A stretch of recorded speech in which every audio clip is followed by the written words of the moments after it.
ఉపాధ్యాయుని నేను ముఖ్యంగా ఉద్యమాభినందనలు తెలియజేస్తూ మనం ఏదైతే ఆశించామో తెలంగాణ ఉద్యమం కోసం ముఖ్యంగా మనము భౌతిక గౌరవం అడగలే. మనము ఉద్యమం చేస్తే మనల్ని ఎవరిలో గౌరవిస్తారు, మనల్ని ఎవరిలో పల్లకిలో మోస్తారని మనం ఉద్యమం చేయలే. మనం ఉద్యమం చేసింది ఆత్మ గౌరవం కోసం, భౌతిక గౌరవం కాదు. కానీ ఆత్మ గౌరవం ఫలించింది.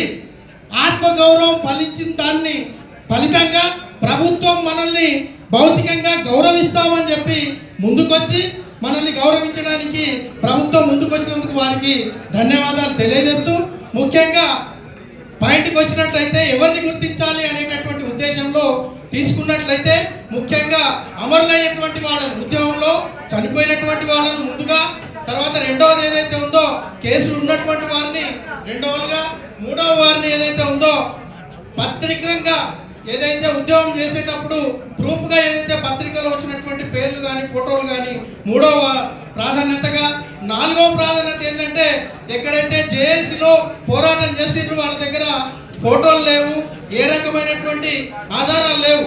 కానీ ముఖ్యంగా ఇప్పుడు సంగారెడ్డిలో మేము అశోక్ సార్ ఉన్నాడు.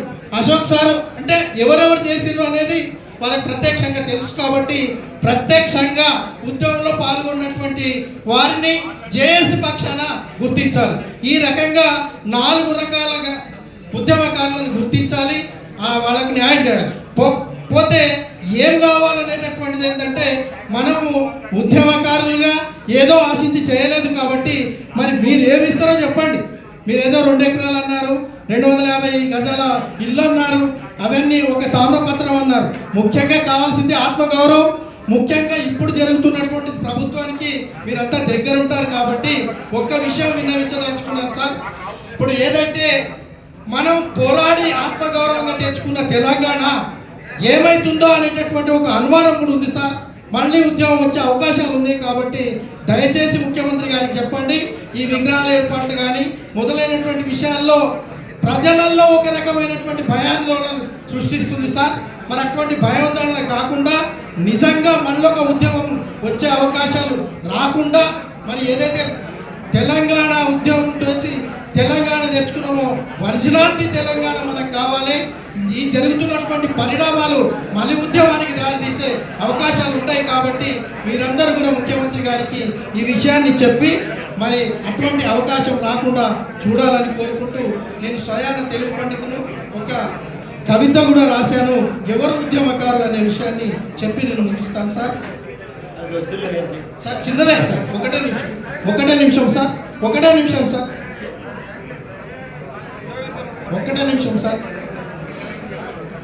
ఎవరు ఉద్యమకారులు,